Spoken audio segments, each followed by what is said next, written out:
What does joy feel like when it's not tied to a fleeting achievement or a passing validation? Imagine a moment where emotions that rise from something beyond your circumstances, emotions so steady that they feel like they belong to your very essence.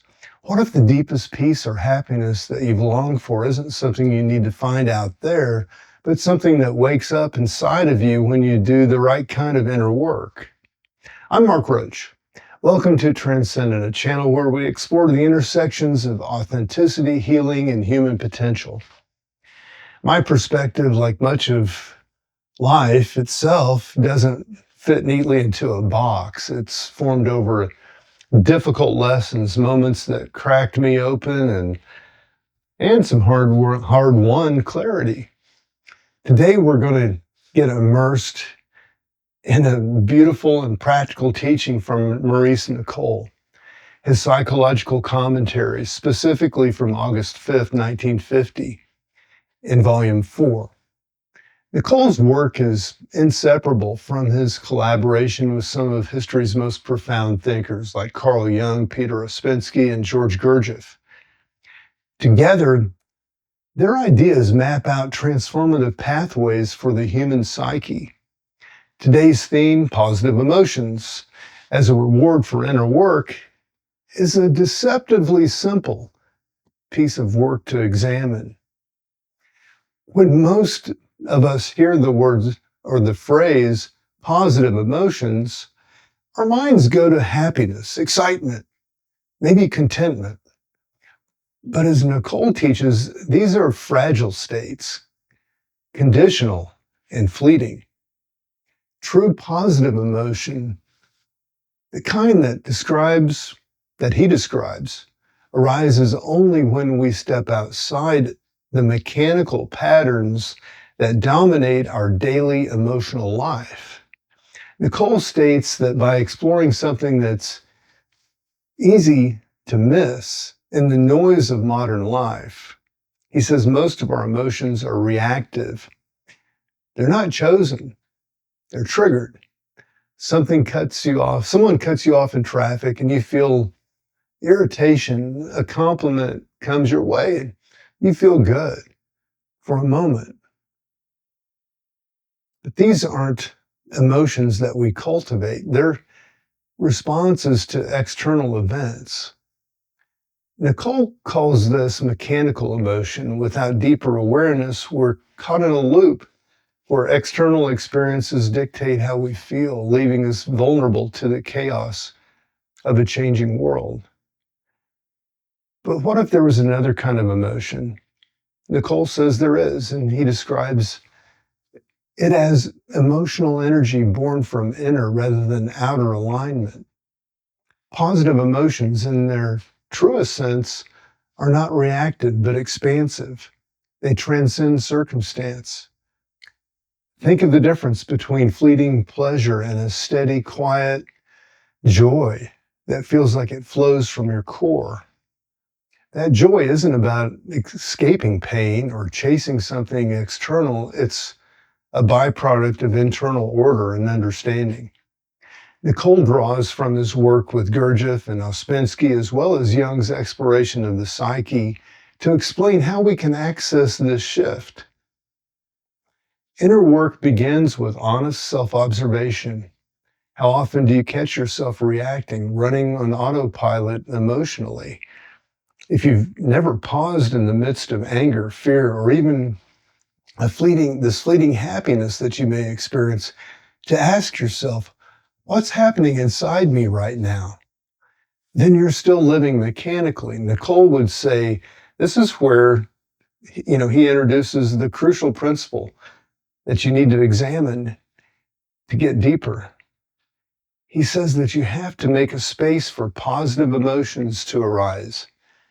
They don't happen or appear on command or through wishful thinking. The space begins to open when you intentionally stop feeding negative emotions. Now, negativity doesn't always announce itself loudly.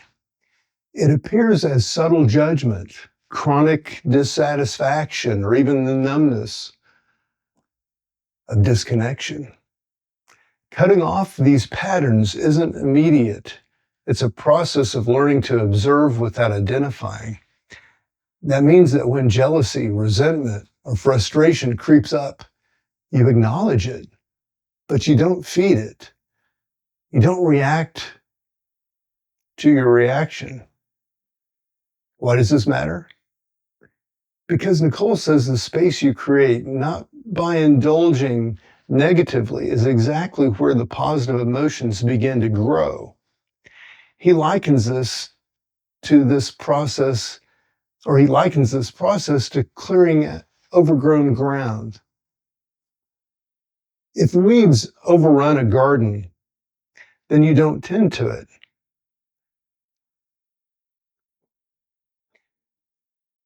He likens this process to clearing overgrown ground. If weeds overrun a garden and you don't tend to it, nothing thrives except more weeds. But when attention, care, and effort are applied, what once seemed barren becomes vibrant with life. Positive emotions work the same way.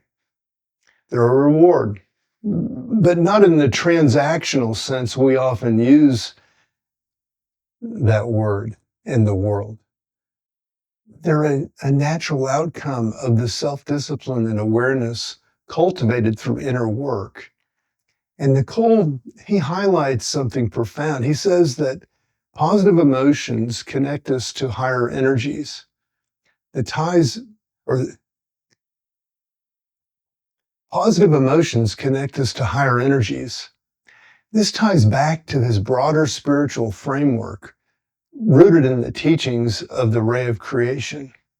Positive emotions resonate with universal laws, linking the individual to the greater network of life, energy, and creation. Nicole acknowledges that this isn't always easy. He doesn't sidestep the reality that staying awake to yourself, observing without judgment, and breaking old emotional patterns can feel like an uphill climb. The habits we've practiced and lived with for years don't just unravel overnight. That's why he insists on the importance of small, intentional steps. It's about learning to catch yourself in those micro moments where you have a choice to return to the automatic reactions or to open up a space for something new to emerge. One of his most relatable metaphors is about preparing soil. No gardener expects a field of flowers by scattering seeds on hard, rocky ground. The soil needs preparation, takes effort, nurturing. Inner work is like tilling the soil of your emotions. When you put in this effort, something changes, not just the way that you see the world, but in the quality of what you feel. True positive emotions carry a depth. Nicole describes as being almost sacred in nature. Unlike excitement or fleeting joy, they bring a kind of inner stillness. This calm isn't passive or inert, it's full, alive with grounded sense of connection to something greater. He often refers to this state as emotional harmony, where the discord of negative emotions fades, and in its place arises a symphony of feelings we can trust to guide us through even the most uncertain times. What I love about Nicole's teaching here is that it's practical. It's not about rejecting emotions or suppressing negativity. Instead, it's about transforming them, understanding that the energy-feeding reactive patterns can be redirected to cultivate an entirely different inner life. Is it simple? Not at all. But it's possible and it's freeing. If you're watching this and wondering whether this kind of inner work is worth it, Nicole's answer, and mine, is a resounding yes. Life will always be full of challenges and uncertainties, but imagine meeting those challenges from a place of calm, grounded joy. Imagine stepping off the emotional roller coaster and into a state of balance that allows you to finally feel at home in yourself.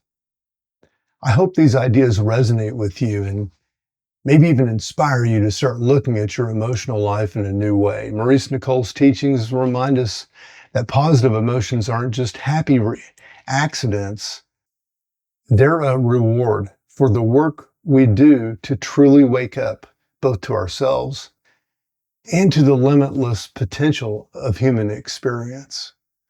I'm Mark Roach. This is Transcendent. Wishing you all the best.